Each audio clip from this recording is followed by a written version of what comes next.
Góða kvöldið, Grétar Mar heiti ég og við erum mættir hérna í sjávarútvegsspjall og með mér í dag Sæmundur Ólason úr Grímsey, handfæra sjómaður og ég veit ekki hvað annað. Hann hefur náttúrulega gamalreyndur, hefur verið til sjós til margra ára á ýmsum skipum, og Guðlaugur Jónasson, trillukall og fyrirverandi togara sjómaður. Strákar, við erum að tala bæði trillubáta útgerð og hvernig hlutirnir ganga fyrir sig. Og hvernig líst ykkur á stöðuna núna? Nú búið að lofa 48 dögum í strandveiðar. Og hvað segið þið það? Já, mér líst bara þokkalega vel á það að ef það næst í gegn sem það hefur fulla trú á ennþá. Já. En svona ætla ég að fá að sjá það svart á hvítu áður en ég fagna of mikið. Já. Því ég veit að það eru ákveðin hagsmunaöfl í þjóðfélaginu að berjast eins og þið geta, og þeir berjast ekki opinberlega, heldur fara í skuggana og djöflast þar. Já. En ég ætla að fagna þegar ég sé þetta komið í gegn og hvernig ráðherra ætlar að Já, í endaðan ágúst í sumar. Já, akkurat, þá skal ég fagna. Já. Og þegar ég búin að ná mínum 48 dögum, þá fagna ég alveg. En já, heilt yfir líst mér mjög vel á þetta og vona að þetta sé byrjunin á einhverju meira sem við þurfum nauðsynlega að gera í sjávarútveginn. Já, það nú margir á þeirri skoðun að það þurfa að gera verulega breytingar, bæði hvað varðar verðlagningu upp úr sjó og annað þess áttar, en forsvarsmaður LIU eða SFS, hún nú á því að það borgir sig ekki að gera út trillur á Íslandi. Það bara mjög einfalt, sko. Ef að togararnir þeirra væri bundnir við bryggju 97% ársins, þá væri nú ekki gæfulega afkoman hjá þeim. Nei, vantanlega ekki. Og ætla að bera saman eitthvað við sem erum með þessar hömlur, við erum bara alltaf bundnir við bryggju meira að minna, og þeir sem að fá að róa eins og þetta bara eins og að bera saman epli og banana, sko. Já. Þannig að þetta bara glórulaust, en með nýja ríkisstjórn sem að lofar 48 dögum þá það mjög vel í áttina bara fyrir rekstrarhæfi bátana og bara fyrir alla landsbyggðina. Það haugur af byggðarlögum sem eru bara í sárum eftir að kvótakerfið var sett á og þetta hjálpar, og vantar kannski eitthvað aðeins meiri viðbót til þess að það komist bara alvöru líf og menn geti lifað af þessu. Jú. En hvernig lítur þetta út í Grímsey núna? Þetta lítur svo sem ekki sérstaklega vel út núna í augnablikinu vegna þess að kvótastaðan náttúrulega eins og þegar að menn eru búin að vera að gefast upp á kerfinu eins og ég kalla það þegar að menn selja sig út úr því. Já. Ég ætla að nota það orðalag. Já. Menn sem eru búin að berjast í þessu í áratugi, en á ákveðnum punkti þá bara segja, heyrðu, ég get þetta ekki lengur. Já. Og það má kalla það hvað sem hvort það kvótakongar eða hvað það sem að fara með einhverja krónur út úr þessu til áratuga barning. Já. Ég tala að menn sé að flýja út úr kvótakerfinu. Já, þeir sjá ekki framtíð áfram. Nei, sjá ekki framtíðina, og það ok, það allt í lagi að tala að menn sé að stinga svo miklum peningum í vasan. Og örgla dæmum það, menn komist bara mjög vel frá þessu. En ég, eftir sem áður, þá í mínum huga, menn gáfust upp fyrir kerfinu. Þetta hefur náttúrulega verið dálítið sérstakt í Grímsey. Það hefur ekki verið neinn fiskvinnsla þar eða það upp úr síkasti. Nei, sko, ég held bara 2012 eða 14 hafi menn. Það var náttúrulega bara saltsins-verkuna því að önnur verkun kom ekki til greina út af það var ekki til rafmagn fyrir vistingu. Nei. Það var ekki til, þú komst engu frá þér á réttum tíma á skikkanlegum tíma. ef þú ætlar að verka í Ferskt, sko. já. Þannig að saltfiskurinn var svo eina og ákveðnum tíma þá bara var saltfiskurinn þannig að það var ekki glóri að reyna það. Nei. Og verði náttúrulega eins og þetta í dag ennþá að þá sko verðið á afurðinni sem heitir saltfiskur miklu lægri heldur en á ferskum fiski sem fluttur út. Það þarf ekki um að skoða hverjir að borga hæstu verðin á fiskmörkuðum. Það eru þeir sem að vinna í flug. Í ferska fiski. En náttúrulega nota orðið í auknum mæli sjóflutninga frá Seyðisfirði, frá Þorlákshöfn, Einskip og Samskip. Þetta eru orðnar mjög örar afskipanir. Þannig að eftir sem áður þá held ég að sé allt rým í öllum flugvélum sem fer frá landinu fullt af fiski. Já, eflaust væri hægt að selja meira svoleiðis. Já. En það reyndar dýrari frakt. En þetta áttu við aldrei í Grímsey möguleika á að taka þátt í. Nei.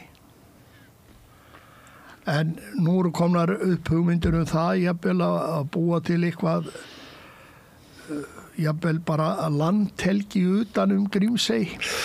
Það svona hugmyndir sem eru kannski á svona byrjunarreit. Ég ætla bara að fá að sjá þær verða raungerast áður en ég ætla að tjá mig þar. Ég ekkit viss að við Grímseyingar sko viljum endilega fá einhverja svoleiðis sér meðferð. Ég ekki viss það sko. Og ég ætla ekki að fullyrða fyrir alla. Nei, en hugmyndin kannski á bakvið þetta að sjá. Ef þetta væri gert til þess að sjá hver breytingarnar yrðu á svæðinu, á hafinu, á slóðunum, miðunum þarna í kringum Grímsey. Þá væri kannski hægt að draga ályktanir af því á öðrum svæðum líka.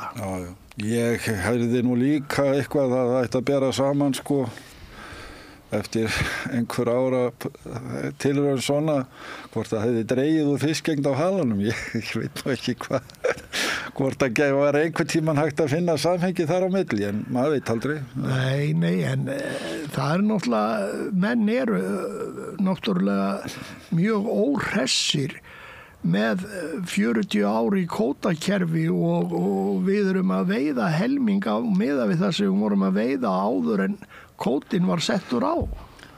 Það þetta ekki til lagi. Það ekki til lagi. Það eitthvað mikið að. Maður hefði haldið það. Já, komið tími til að fara að skoða þetta. Ég held að bara heilbrigð skynsemi segi hvað sem við erum að gera eftir 40 ár búin að vera að takast á við þessa hluti og það skilar engum árangri. Nei. Erum við þá ekki að gera eitthvað vitlaust? Heldur betur vegna þess að sko, ef þú skoðar að hvernig þetta var fyrir 40 árum að þá eru líklega 15 tegundir sem við nýttum sem tekjulind fyrir 15 árum síðan, fyrir 40 árum síðan 15 tegundir sem eru horfnar út af borðinu, annarkvort að eru farnar alveg eða þá þær eru bara meðafli. Já, og í miklu lágmarki sko. Já, ég er að tala tegundir eins og humar, hörpuskel, rækju, úthafskarfa og nefndu það, lúðu, skötusel, þetta allt saman í skötulíki. Já, í skötulíki. Það bara þannig. Já. Og það spyr sig enginn, hver ástæðan fyrir þessu? Já. Þetta bara, og svo segja menn, þetta eru náttúrulega sveiflur, þetta er breyting á hitastigi. En ætti við þá ekki að hafa einhverja stofnum sem að varar þá við? Nú skulum við bara staldra aðeins við og skoða hvert við erum að stefna með því sem við erum með veiðunum. Af því að ég sé, sko, ég verið spurður að því, treystirðu Hafró eða Hafróstofnun? Já. Mitt svar nei. Ég treysti Veðurstofu Íslands. Já. Já. Trúirðu þeim? Ég trúi þeim.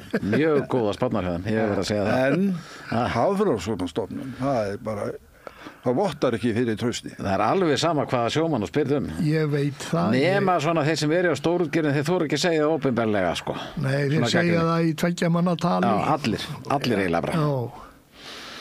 En tjá sig ekki þetta í ræðu eða reyti eða viðtölum. Eða samfélagsmiðlum. Já, eða samfélagsmiðlum. Já. Maður tekur eftir því, það bara dálítið sorglegt, en mér hefur alltaf fundist mjög skrítið þegar að Hafrannsóknastofnun tekur ekki afstöðu milli veiðafæra. Hvernig erum við að veiða fiskinn? Erum við að veiðan með, við getum sagt, vistvænum aðferðum, það að segja með krók eða með trolli sem dregið eftir botninum og með ófyrirsjáanlegum afleiðingum fyrir botnin og lífríkið. Þetta alveg með ólíkindum, alveg í raun og veru. Hugsum okkur, það bara 100 tonna síldatorfa sem á að dreifa bottrollið í gegnum. Já. Og hún fer inn í kjaftin á trollinu. Og smígur öll út í gegnum möskvana. Já. Það skila sér ekkert aftur í poka. Nei. Hvað haldið að lifi mikil hlutfall af þessum 100 tonnum? Það bara gott ef það nær 5% eða eitthvað þess aftur. Og allt í lagi svona veiðskapur á. Ok, ísa, þú tógar í gegnum 10 tonn. Já. Smærri ísu. Hún fer inn í kjaftin á trollinu. Ef það smá ísa, þá viðbúið og hún sé öll ónýtt á eftir. Eða dauð. Já, bara dauð. Hún fer inn í trollið. Já. Og hún sleppur út í gegnum möskvana. Já, leið og eyðileggur eitthvað að hreisturinn á henni, þá drefst þú. Já. Og það gerist. Menn vita þetta alveg. Ég hef líka, með loðnuveiðar. Ég tók þátt í loðnuveiðum með nót fyrir árið 2000. Já. Í dag, ég verð gefin út loðnukoti og ef það byrjað fyrir áramót á loðnu, þá náttúrulega engum heilvita manni í dag dettur það í huga að fara að taka nótinu borð. Það farið á stað með flottrollið og á þessum árstíma þegar loðnan norðan við land, norðan við Kolbeinsey eða einhver stað þar, þá það ekkert launungamál að þetta allt í einum hræri graut, smálóðna og rigningalóðna. Eða svona lóðna sem gengur svo til rigningar. Ársgömmul lóðna það viðkvæm. Ég efast að það sé eitt einasta fiðrildi á jörðinni viðkvæmara fyrir snertingu heldur en ársgömmul lóðna. Þannig að ef trollið fer fram hjá þessu kvikindi á eins og það dregið á 7 km hraða, að ef þetta greið snertir Moskvan, þá það dautt. Enda man ég eftir því þegar við vorum að kasta nótinni á sínum tíma í nóvember á Hellingstorfur og það kom ekkert í pokan, heldur var bara smálónan dauð smurð inn í Moskvan. Þetta veit enginn hvaða áhrif þetta hefur, en samt sem áður, ár eftir ár, við skulum bara veiða loðnuna með flottrollinu. Þetta ekki bara hagsmunagæsla hjá þessu fjárhagslega sterku fyrirtækjum sem að stjórna ferðinni? Jú, en ættu menn ekki að sjá að sér, hvert við að fara með þessu? Eru engir hagsmunir fyrir þá að þetta nái lengra heldur en kannski 10 ár? Já, þeir eru kannski bara að hugsa 1 ár í einu. Þetta bara skammtíma hagsmunir, bara nokkri mánuður og ekkert annað. Já. Og bara ef við tökum við svo loðnuna sem að Hafrannsóknastofnun með á staði í Grindavík. Þeir eru með loðnu þar í Kerjum og hafa náð að alana þar upp. Að ef þú sparkar í karið, þá eru nokkrar dauðar. Hún svo taugaveikluð. Það sagt, hún taugaveiklaðasti fiskurinn sem hefur komið þarna inn. Og ef þeir eru að meðhandla hana, þá þurfa þeir að svæfa hana. Áður þeir meðhandla hana, að því annars drefst hún. Hún mjög viðkvæm. Ég spyr mig líka þeirra spurningar, að hverju hafa normenn aldrei ljáð máls á því að leyfa flotanum að veiða með flottroll, loðnu í flottroll. Ekki einu sinni þegar þeir koma hingað og veiða, þá fá þeir að nota flottrollið. Nei. Nei. Er Hver ekki er sama ástæðan? með síld Ég og held að makríl? ástæðan fyrir því hérna að það sé krafa frá íslensku stjórnvöldum. Jú, það er reyndar rétt, ég veit allt um það. Veiði ekki með flottról hérna í landhelginni. Eftir sem áður, En þeir gera það á sínum eigin skipum, eða það að segja íslenski flottin má veiða með flottról. og Færeyingar og Grænlendingar með að veiða hérna með flottróli, en ekki Norðmenn.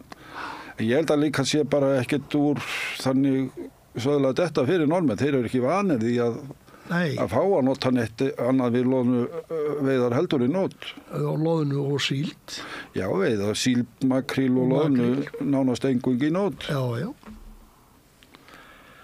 Nei, en þetta hefur mér fundist mjög sérstakt hjá Hafrannsóknastofnun á Íslandi varðandi uppbygging á fiskistofnun og þeir skuli ekki vera meira að velta sér upp úr hvernig við veiðum fiskin. Og þú ert nú kannski með einhver gögn það. Ég er með bæði myndband og svo er ég bara með tölur frá Íslensku Hafrannsóknastofnuninni síðan 2022 í nóvember. Þá er farið á Árna Friðrikssyni í leiðangur og rannsakað ásamt norsku Hafrannsóknastofnuninni og kanadísku. Já. Þessi gögn hafa hvergi eiginlega séðst. Nei, og félagar mínir hafa tekið og skrifað bréf til Hafrannsóknastofnunar þar sem er spurt út í þessa rannsókn. En í dag hafa þeir ekki fengið svar. Nei.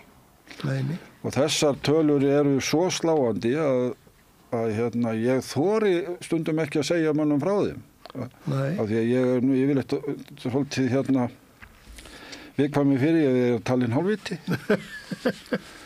En sumir hafa sagt þetta er svo mikið fjarstæða að það er bara, en þetta er bara rannsóknarniðurstöður. Þetta er bara upp úr. Já, en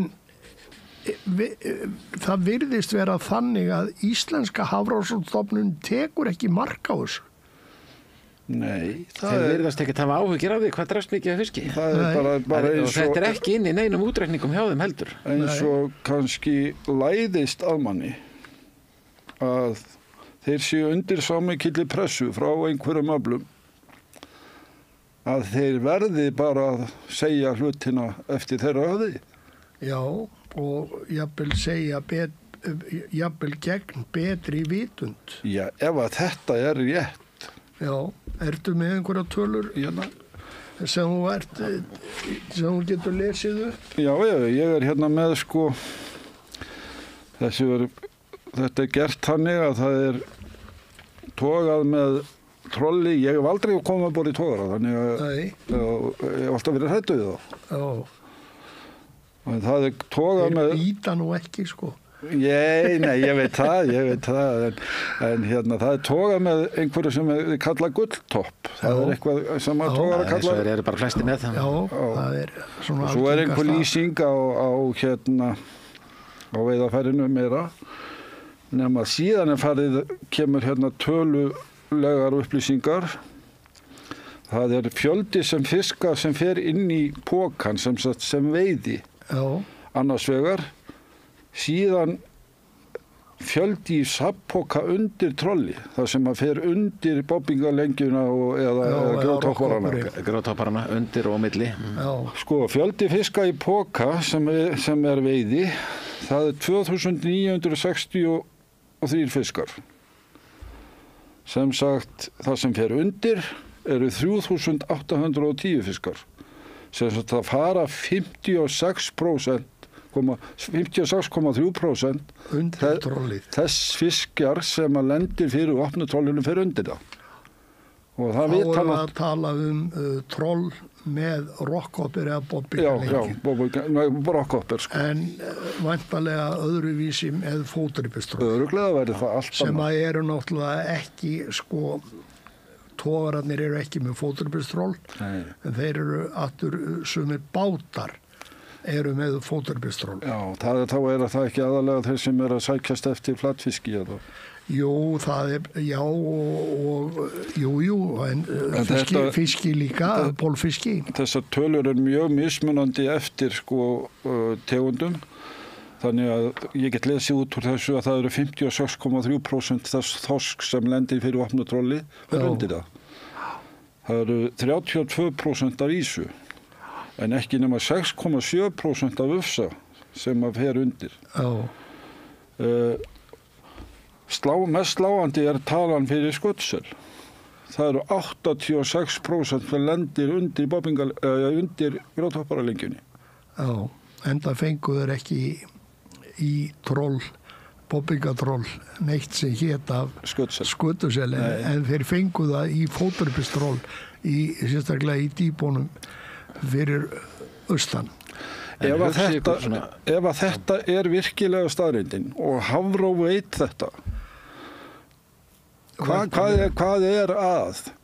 Ég hefði hrokkið við ef ég séð 15% undir trollið. Já, maður hefði haldið það.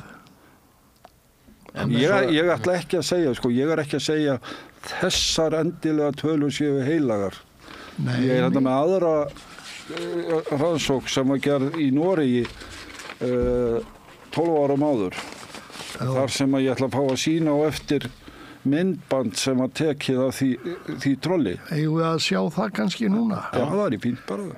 Bara að horfa á þetta myndband. Þetta auðvitað svakalegt að horfa á þetta. Þú sér bara fiskin vera fyrir fram að grjóthopperana og þegar hann að reyna að koma sér undan og fer undir hopperana þversum og hopperarnir að fara yfir hann. Og þetta bara samræmi við þessar rannsóknir eins og þeir segja í þessar rannsókn. Já. En maður skilur ekki hver meiningin þegar að stofnun eins og Hafrannsóknastofnun sem að ræður bara helling það hvernig lífskjör í landinu á hverjum tíma. Hvað telja megi veiða og hvað sé eðlilegt að veiða og eiga auðvitað ráðleggja hvað best að gera. Bæði með nýtingu á fiski og hvað á að verja, að forðast að gera til að skerði ekki stofnin eða eyðileggja stofnin eða annað í þeim dúr. Og það ekki bara það, þessi rannsókn að sýna hvað að fara undir. Eins og þetta sem að vera að spila núna 24% ýsu fór undir, en það ekkert inn í þessu. Að fiskur sem fór inn í belgin eða fer inn í belgin og eftir að smeygja sér svo út möskvana þar. Hvað verður hann? Tógar í gegnum fullt af ýsu, hún fer undir, hún fer inn í belgin, út og þar eru hellingsafföll líka. Og það ekkert tekið tillit til þessar hluta, ekkert spáð þetta og þetta ekki inn í neinum útreikningum með þeim. Ekki neitt. Það ber ekki á því. Svo ég hérna með niðurstöðu sem að gerð í Noregi 2006 af íslenskum fiskifræðingi Ólafur Arnar Ingólfsson. Það sýnir svona aðeins skárri niðurstöðu þá fyrir trollið. Það talað að þriðjungur þorsks, 24% ýsu og 7% ufsa fer undir. Alveg sama hvor tala með tökum, íslensku Hafró-rannsóknina. Þetta ekki of mikið til þess að bara segja, þetta bara allt í lagi, við skulum bara halda áfram? Maður hefði haldið ekki og sérstaklega meðan það vantar mikið af fiski eða fyrir allan flotan. Síðan að byrja var að nota grjóthoppara, þá hefur varla komin ætur þorskangur fram. Ekki höfum við séð það í nýliðinu. Þetta drullast upp í kannski innan við meðaltal eitthvað og svo það ennþá minna sem að kemur inn í stofninn á hverju ári. Já, enda segir Jón Kristjánsson fiskifræðingur að við höfum aldrei fengið almennilegan nýliðun úr stóru hrygningarstofni. Nei. Og það kemur kannski á sama stað en maður auðvitað bara hissa á stofnunin sem slík sem að veita bestu ráðgjöf sem þekkjanlega að hún skuli ekki vera að velta sér upp úr því hvernig veiðafærin eru. Þeir eru búin að skoða, hafa verið þáttökandur í rannsóknum, en gera svo ekkert með það. Af því að hvað? Hver ræður? Það er spurningin. Spurningin lítur að vera það. Þú fær mig ekki til að segja það hér, hver ræður. Nei. En í mínum huga er það alveg ljóst. Já. En þetta er óþægilegt. Miklu meira en óþægilegt. Já, og náttúrulega er að skaða kannski þjóðfélagið ómælda milljarða á hverju ári. Af því að okkur tekst ekki að hafa þessa hluti í lagi. Eða eins góðu lagi eins og hægt væri. Já, ég sagði nú eitthvað tíma í þætti hérna að síðan við fórum að fara eftir ráðgjöfinni frá þeim hérna 82-3 að þá höfum við verið að veiða helmingi minna og þetta eru 100 milljarðar á ári. Það vantar 4.000 milljarða inn í samfélagið í útflutningstekjur. Bara í þessu tilrauna verkefni með að láta Hafrannsóknastofnun ráða því hvernig þeir byggju fiskistofna á Íslandi. Og þá ertu bara að tala þorsk. Bara þorsk, 4.000 milljarða. Ekki að tala aðra stofna eins og ísu, ufsa, karfa eða hvað við viljum segja. Sko. Þannig að þeir eru búin að sýna það, þeir eru bara óhæfir í að ráðleggja á stjórnans. Það er fullt af góðum verkefni sem þeir eru að vinna hann inni og svoleiðis, en veiðiráðgjöfin hjá þeim, hún stendst ekki. Það vita það allir sjómenn í landinu, allir. Og veiðafæra ráðgjöf sem ætti að vera samhliða. Þeir ætti að vera að leggja til að við veitum fiskin með í þessu veiðafærum frekar heldur en öðrum. Og við ættum að vera með þetta jafnvel bara, ef menn eru með kvóta sem kannski ætti ekki að vera, að þá ætti að vera mismunandi hvort þú veiðir fisk á krók eða í net eða troll eða að þá ætti bara að vera í trollið 1,2 eða eitthvað þess 1,3 eða bara 0,7 í trollið, 1,3 í kyrrstaðveiðafæri. Eitthvað þess svona eitthvað á þessa vegu. Þeir getur byrjað með minna bil og til að hvetja menn til að fara í umhverfisvæna veiðar og við myndum auka aflan og Íslandsmiðum alveg helling. Jafnt og þétt væntanlega með því. Og það myndi bara skila sér í meiri afla. Jú. En svo hefur náttúrulega líka maður hugsað sko, ég náttúrulega verið ekki mikið að hugsa þessi mál fyrir í september í haust, þá lendi ég í því að hafa nógan tíma til að hugsa og skoða og ég var alltaf, sko, ég vissi alltaf Moskva smug, það væri eitthvað sem væri til staðar. Já. En að það færi einhver stór hluti, menn geta deilt hversu stóran er undir trollið En þú ert aldrei að tala minna heldur en 25-30%. Nei, þetta hafði ég ekki gert með grein fyrir þarna í september. Síðan fer ég að skoða þetta. Og þessi tala sem ég að lesa hérna upp úr þessum 2 rannsóknum sem ég að vitni í, sem við sáum myndbandið úr áðan, að ég bara hreinlega, ég var hræddur, ég var fraus þegar ég fór að skoða þetta. Hvert erum við að fara? Skoðum svo bara þriðurannsóknina 89 á Hafró í Noregi að 97% af einsásfiski sem er svona 10-20 cm fór undir. 65% af 2 ára fiski fór undir og á milli hopparina og helmingurinn af 3 ára fiski sem við erum að tala kannski 40 cm fór undir og á milli. Og þegar það er verið að toga svona yfir það fram og tilbaka, það er ekkert gott. En svo er náttúrulega, sko, sumir vilja segja, ég hef heyrt togaraskipstjóra að segja, fullyrða það að bottrollið, það skaði ekki nokkuð skapaðan hlut. Ég fór að kynna mér hvað bottroll getur verið þungt. Sko, meðal svona lengja á grjótopporunum eru 7 tonn. Jú, þetta virkar náttúrulega öðruvísi. Jú, ég gerir mig alveg grein fyrir það, allt léttari en neðansjávar. En eftir sem áður, þá eru þetta 7 tonn pluss hlerarnir pluss netið sjálft sem náttúrulega kannski hvílur ekkert á botninum, ég ekkert að segja það. Já, það er náttúrulega undirbyrði í flestum tilfellum, rennur eftir botninum. En þú getur pressað þetta við botnin eins og vilt með að stilla höfulínuna sem að floti liggur fram í hlera, bara ef þú stytti þar í að þá pressar og trollið en þá fastar upp. Þannig að þetta hefur ekki allt með þyngdin að gera.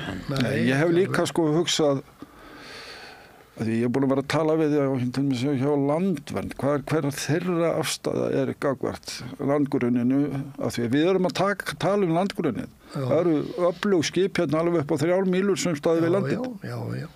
Er það ekki landgrunnið? Þetta komið 3 mílur frá landi. Jú, maður hefði nú haldið það. Hver afstæði eins og landverndar er í þessum málum? Og til að vekja áhuga þeirra, þá við spurt á, eigið eitthvað uppáhaldstað á landinu?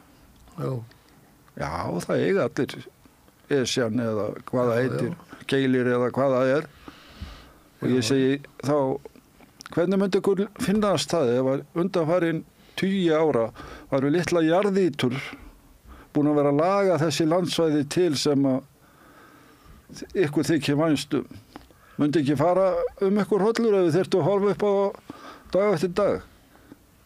Af því að mikið af sjávarborninum er mörgum sinnum fallegri margur staður upp á landi. Já, ég meina að þetta eru bara þekkt svæði sem voru tóganleg hér á árum áður, eru bara eins og Reykjanesbrautin í dag. Já, silki mjúkt og aldrei Moskva slit eða neitt þó að hafi verið að rífa í endalaust trollin á þessu slóðum. Þegar að búið að gera þetta þá líka smerri fiskurinn, hann hefur ekkert atkvart til að fela sig fyrir stærri fisk upp að vera étinn. Þetta breytir bara lífsmunstrinu á þessu svæði. Þetta er alveg eins og ég hef sagt, þetta er bara eins og moka ofan í skotgrafir og menn verði bara að fara upp úr þeim, þá eru þeir bara skotnir. Já. En þetta er líka sko, ég hef líka rætt við menn sem að vilja meina að við veiðum bara ekki nóg. Nei. Það er alveg til menn sem halda því fram. En ég hef þá líka spurt, hvernig eigum við að fara að veiða meira af þeim tegundum sem að reynilega fást ekki? Já. Sko, vanveiði getur alveg átt sér skýringar. Já. Ég vil meina að það sé eitt stofn núna sem vanveiddur, það er þorskurinn. Öllum líkitum, en það getur hann mikið undan sér núna. Vegna samanburðar við aðra stofna í kringum hann sem hann getur úr. Já, hann getur ufsa, hann getur allar tegundir. Ísu og bara hvað sem er. En þorskstofnin er stór í augnablikkinu og það gæti þurft að grisja hann eða veiða meira til að jafna þetta út. Já, og við náttúrulega eru margir sem telja að það að hann hafi áhrif mest á humarstofnin. Já. Það sé þorskstofnin sem hafi áhrif á humarstofnin og rækjustofnin líka. Þannig að þetta lífríkið allt er breytilegt. Já. Í dag er ekkert nema 3 stofnar sem standa undir nánast megnina allavega, ég hef ekki tekið það saman í prófstölum, en þorskur, ýsa og karfi er það sem við erum að veiða í dag. Við náum ekki ufsakvótanum ár eftir ár. Það er 25.000 tonna ufsakvóta heimildir búin að brenna inn á 2 árum. Á síðasta ári brunnu inn í 25.000 tonna. Og svo megum við ekki heldur gleyma því að það er búið að nota mikið að ufsa í tegundatilfærslur. Og það er kannski rétt að segja tegundatilfærslur. Hvernig er það? Við erum búin með ísun okkar og þá vantar okkur, þá þurfum við að eiga 3 tegundir af öðrum sortum, öllu nema þorski, til að breyta því í ígildi í ísustofnunum. Ég veit að almenningur er ekki átt að segja á þessu. Og það gæti þurft til að búa til 1 tonn af ísu í tegundatilfærslu, þá þurfur að vera með 1/3 af því ufsa, 1/3 karfa og 1/3 lungu eða skráp eða sandkóla eða eitthvað þess áttar. Svo það líka furðulegasta við þessar tegundatilfærslur. Ég held að það hafi verið í fyrra, það var 7.000 tonn sem af þorski sem voru þá ekki veidd samkvæmt ráðgjöf út á svona tegundatilfærslum. Já. Og þetta hafa verið oft 10-20.000 tonn á milli ára. Já, sem að vantar bara, sem ekki veitt. Já. Og svo bara heimurinn að farast ef við veiðum trillukallar einhver örfá 1.000 tonn, en það er ekki einu sem verið að veiða samkvæmt ráðgjöfinni. Nei. Það er alveg rétt. En ég segi að með þetta, að því ég hef heyrt menn segja það bara fullum fettum, við veiðum ekki nóg. Og þá bara vera svarið við öllu og alla tegundir séu vanveitar. Þá ætla ég bara að fá að spyrja, hvernig var þetta árið 1000? Var þá engin fiskur í sjónum? Getur einhver fullyrt það? Ef að í dag út af þessari niðursveiflu í mörgum tegundum, eða þá að þær ekki veittar í dag, nú eigum við bara að fara að setja ennþá meira ásókn í til að veiða upp stofnana. Hvernig getur þetta staðist? Já, hvernig gengur það upp? Ég fæ það ekki til að skilja það. Já, það er bara þannig að það var þorskurinn og saukindinn og smábátar sem að gerðu landi byggilegt hérna. Já, og eins og ég kannski sagt áður, Hafró er að gera þetta óbyggilegt með kjánalegri ráðgjöf.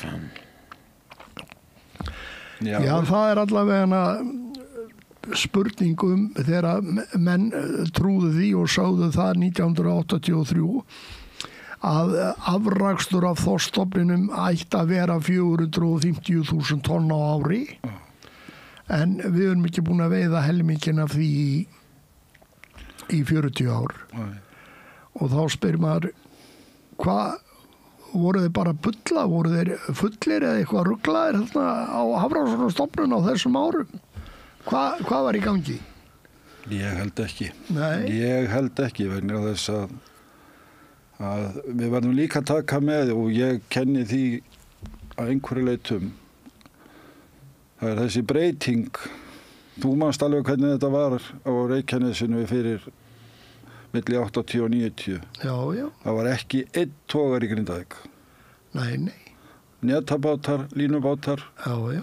Og svo voru litli pungar á trolli, svona einhvern, og ætla að fara að bera það saman við það sem er að gerast í dag. Það er allt annað. Í dag þá gerum við út 5 línuskip, Íslendingar. Já. Og ætli að séu mikið fleiri netabátar, eða það sem er netaskip. Nei, svona starri gerðinni þá þeir kannski...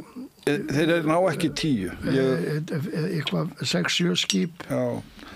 Og eitt af þeim er allt árið á gráluðunöttum. Já. Og hvað ætli það hafi verið mörg í Grindavík, milli 80 og 90? 30-40. Já, alveg örugglega. 200 tonna skip. Bara fyrir 10 árum, þá gerðum við Íslendingar út líklega stóra, 20 stóra línubáta.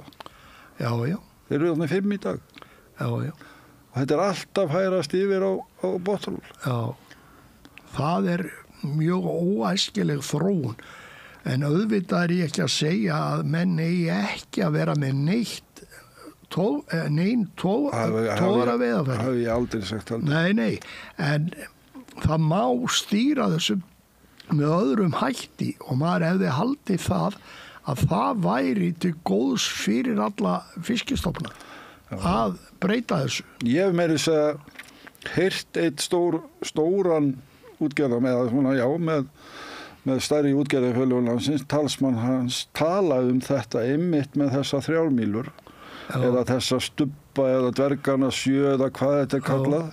Þessi bátar sem eru 29 metrar á stykki. Já, sumir kallaði nú bara straupbolta. Já, þetta er alls konar þessu. En allavega þá fá þessir bátar að fara alveg upp á 3 mílur. Upp á 4 mílur og svo sunna við land sumstaðar upp á 3 mílur. Já. Ég hef heyrt þennan mann sem að ég ber töluvert mikla virðingu fyrir, þó ég segi alls ekki sammála honum. Hann vill skoða þetta. Hann gerir út fullt af stórum skúthofum. Já. En svo eru bara annar staðar í hagsmunaöflin það sterk, þessu má ekki breyta. Nei. Það eru þó nokkri togaraskipstjórar sem ég þekki og fyrirverandi togaraskipstjórar segja að þetta er bara tómdella að vera að leyfa veiða botntról fyrir innan 12 mílurnar. Já. Þetta sé bara ekki skynsamlegt og þeir eru bara mótfallnir þessu. En hvaða skaði yrði gerður með því að segjum bara út fyrir 12 mílu með allt sem heitir botntról. Og nú veiðum við ekki næstu 10-15 árin loðnu öðru sinni í nót. Já, það Er það ægilegt högg fyrir stórútgerðina? Nei, það væri það ekkert. Það gæti verið kannski fyrsta árið eða eitthvað svoleiðis. Eða er það bara að þurfa að bakka aðeins? Já, þegar þú trúir því að þú eigir þetta og meigir þetta að þá ertu ekki ánægður að þurfa að sætta þig á. Ég veit það. En ég hefði haldið, við ætla ég ekki að bara fara fram á það einu svona að togveiðum verði hætt. Það er bara... Nei, enda er það ekki rökrétt heldur. Sko. En það má stýra þessu með öðrum hætti heldur við höfum verið að gera. Ef að það er satt, þessi saga sem mér hefur verið sagt, að þetta hafi byrjað með þessa 29 metra báta, hafi verið 2 bátar í Vestmannaeyjum sem að fengu leyfi til að fara á sínu tíma og það verið Halldór Ásgrímsson sem opnaði á það. Já. Síðan hann samti svona sérreglugerð fyrir þá að þeir gætu veitt þarna, þessi 2 bátar. Og síðan við allir allir sé ekki orðin 20 skip í dag sem að eru 29 metrar. Já, bara hörku togarar, afkastamikli togarar. Með stór veiðarfæri. Og togvísir mjög mikinn. Þeir mega vera með eins mikið vélarafl í dag og þeir vilja í nafni kolvetnisspors. Já. En ég veit það ekki, alveg burtséð frá hvort að þessar tölur sem ég er búin að vera að vitna í eru ýktar eða hvað. Ég hefði hrokkið við þó að þetta hefði ekki verið nema 15-20% sem ég er búin að nefna. Auðvitað er þetta umhugsunar efni og fyrir stjórnmálumenn og aðra að velta sér aðeins og spurja hvort að það sé engin ástæða fyrir stofnun eins og Hafrannsóknastofnun að hafa skoðanir á því hvernig þú veiðir fisk. Er einhver glóra í því að bara segja að dauður fiskur sama hvernig þú drepur hann? Þú dreipir fullt af fiski með? Já, þú dreipir bara fullt af smáfiski og öðru og lífríki, skaðir lífríkið til framtíðar og annað þess áttar. Við erum náttúrulega búinir að eyðileggja alla kórarbletti sem voru hérna á Íslandi.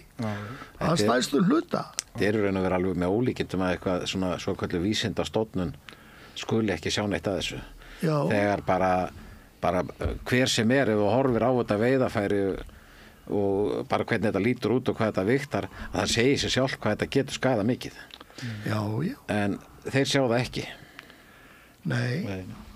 Þess vegna bara lýsir maður í rauninni bara frati á þessa stofnun og telur að það þurfi að endurskoða allan rekstur á Hafrannsóknastofnun frá A til Ö. Ég held að allir sjómenn á Íslandi, að flest allir séu tilbúin til að lýsa vantraust á hana.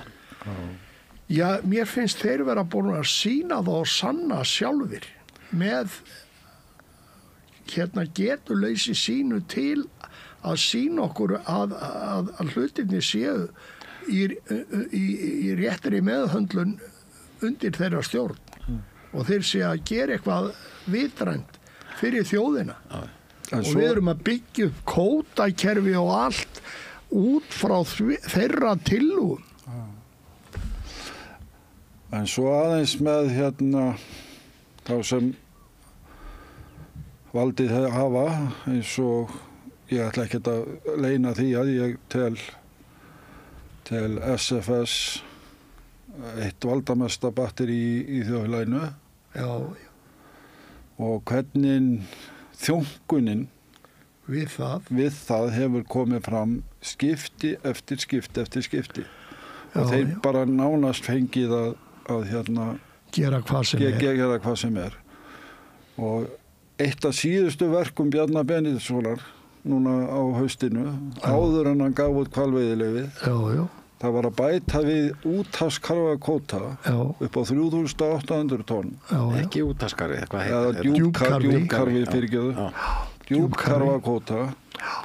Og það tekið úr friðum stofni, eða stofni sem var engar... Treystu sér ekki til að gefa út neina veiði í þeim stofni. En það var samt svoleiðis að þessi fiskur var að koma í trolli á þeim sem var kvótið fyrir ekki og það sem þetta kannski hjálpaði til að sjómennirnir fóru að fá laun út úr þessu. Já, en þurfti ekki að henda þessi í sjóin. Já, en að gefa út veiðiheimildar þarna Hafró sá ekkert að þessu, sko. Nei. En Guðlaugur, þá ætla ég að spyrja þig, ef að ég eitt haustið á gæsaskíttir í Húnavatnssýslunum og þetta haust eru bannaðar rjúpnaveiðar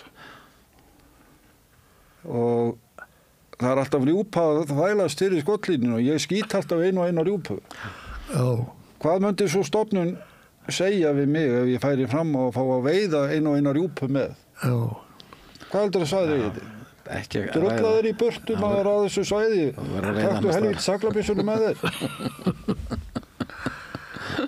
Nei, það er því svarið, en fyrst þetta er SFS, nákvæmlega eins og þegar ráðherra Kristján Þór Júlíusson færði línuna fyrir flóttráli og lónuveiðunum árið, af því það var á vissi að það var smálón á þessu svæði, en það var bara engin veiði austan við línuna, það bara færði Kristján línuna. Já. Við og þá ekki smálónan öll bara innar og var þetta ekki bara alltaf leið? Jú, hún færði sig. Við höfum séð línur farðar í tíma og ótíma. Við munum nú eftir því þegar Halldór Ásgrímsson færði í línuna suður fyrir Hornafjörð svo Hornafjörðartogararnir fengju kvóta eins og á norðursvæði.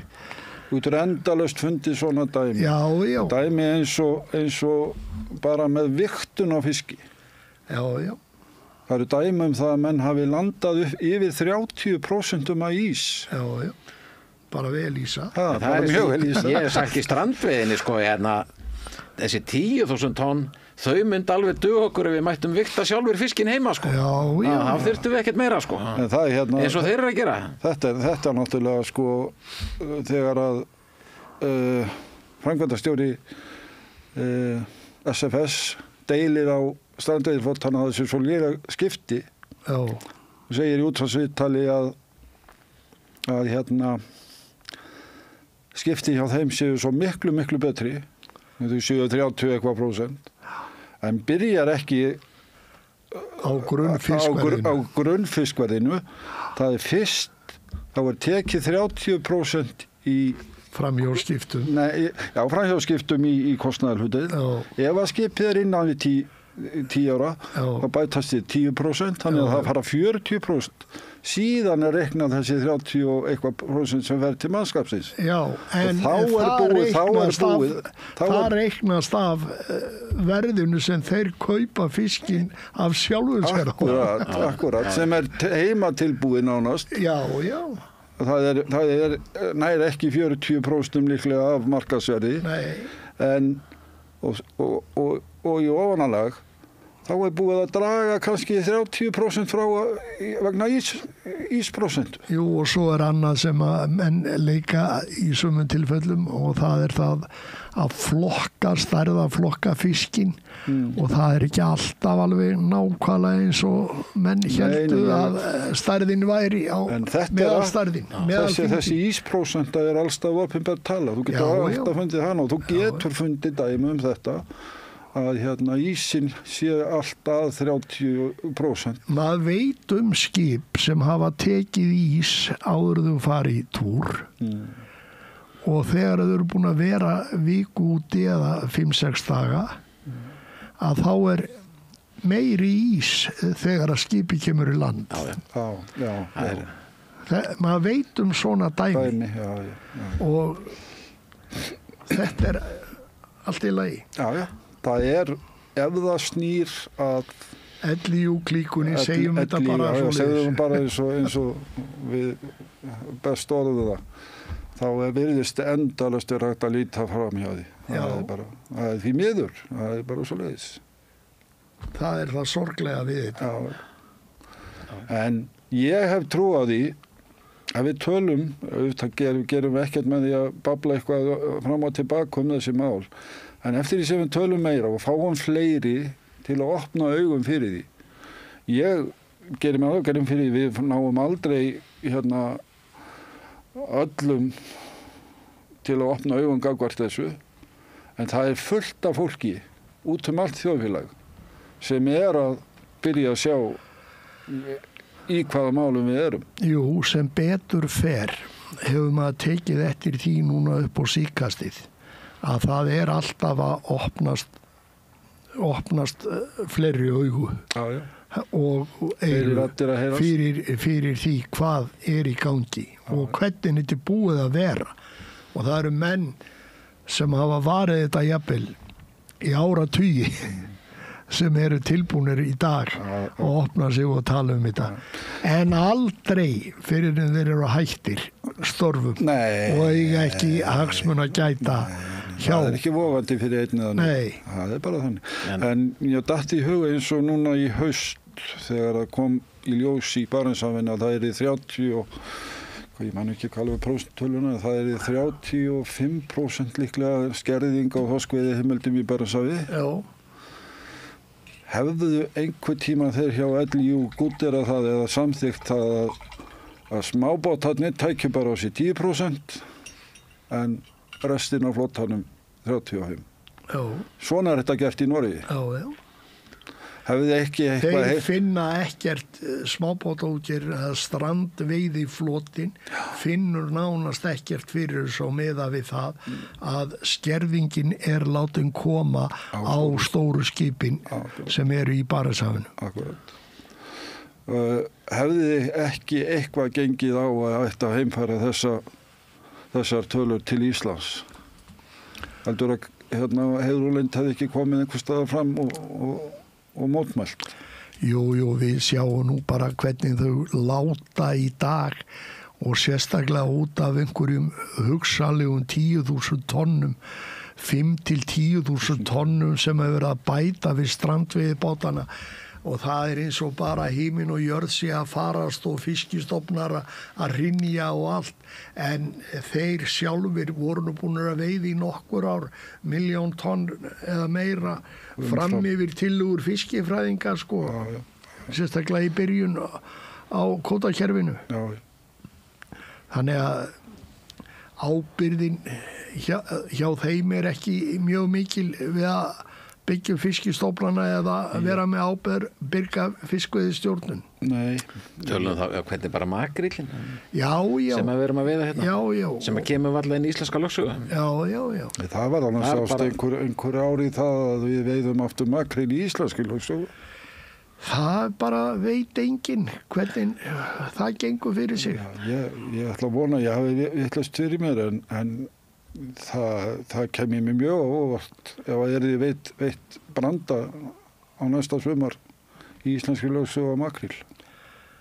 Nei, það er En þeir skildu eftir milli 30 eða yfir 30.000 tonn og Fiskistofa bætti bara við heimildina hjá greiðunum til að flytja milli ára, þannig að þeir fluttu 25.000 tonn af síðast ári yfir á næsta. Já. En þetta hafa menn verið að gera. Það var sjómannaverkfall og þá var leyft að færa meira af bolfiskótanum á milli ára. Það var raunverulega verið að eyðileggja þann þrýsting sem að skapaðist frá sjómönnum hjá sjómönnum á útgerðarmenn að semja við sig. Þá var þeim hjálpað með því að samþykja geymslurétt á milli ára, auka hann. Þetta er núverandi utanríkisráðherra sem gerði þetta, sem var þá sjávarútvegsráðherra. Já. Þannig að... Svo náttúrulega sko, ég hef oft hugsað til þess líka að nú koma nýjir ráðherrar inn í og ætla að fara að breyta einhverju. Getur verið að embættismannakerfið sem er fyrir í hverju ráðuneyti fyrir sig sé orðið það, já, hvað maður að segja? Ráðríkt eða viti betur eða... Það er örugglega þannig á einhverju leiti og í einhverju ráðurum. Þetta er náttúrulega misjafnt á milli ráðuneyta og þetta eru misjafnir aðilar sem eru ráðuneytisstjórar eða skrifstofustjórar í ráðuneytinu og misjafnir hvernig þeir beita sér. En auðvitað er allt til í þessu eins og nánast öllu öðru sem manneskjur koma nálægt. En strákar, nú erum við búin að tala saman í nánast klukkutíma. Hvað vil ég segja að lokum? Hvað vilt þú segja, Grímseyingur? Ég er bara bjartsýnn. Ég er alveg... Já, nýtt ár, ný ríkisstjórn og hérna. Og ég er náttúrulega stefna því að bara fara á sjóinn aftur og vonandi fer ég á grásleppu með vorinu. Já. Ég er búin að gera það oft. Það stendur nú eitthvað til að endur skoða? Jú, ég er að vona að það gangi bara eftir og menn hverfi frá þessari vitleysu kvótasetningu eins og að því að einu aðilarnir sem að ég vissi áður en að þetta kom til tals voru að berjast fyrir kvótasetningu. Þeir eru ábyggilega óánægðastir í dag að þetta hafi verið kvótasett. Já, þegar þeir sáu útlutunum. Já, sáu hvað þeir fengu. Þannig að ég ætla bara, ég er bjartsýnn og við vona bara að ráðherrann okkar flauti þessa vitleysu af og við fáum bara að veiða grásleppu eftir sem áður, bara eins og við höfum gert. Að því engin ástæða var til að kvótasetja. Nei. Það var ekki einasta. En þú? Ég bara er mjög ánægður með nýja ríkisstjórn og þú sér það alveg á trilluköllum bara sama hverju við bænum, þeir eru auðþekktir, þeir brosa alveg út á eyrum og myndu brosa bara hringin ef eyrum væri ekki fyrir og svo stórútgerða kallanir, þeir eru líka auðþekktir, það er eins og það er verið að játna hest og það er verið sleiknir sko, það er svona skeif alveg á þeim, þeir eru alveg brjálæðir. Takkur blóð eins og merónum. En við erum bara bjartsýnir og ánægðir og Heyrðu, ég bara þakka ykkur fyrir, drengir. Takk svo leiðis.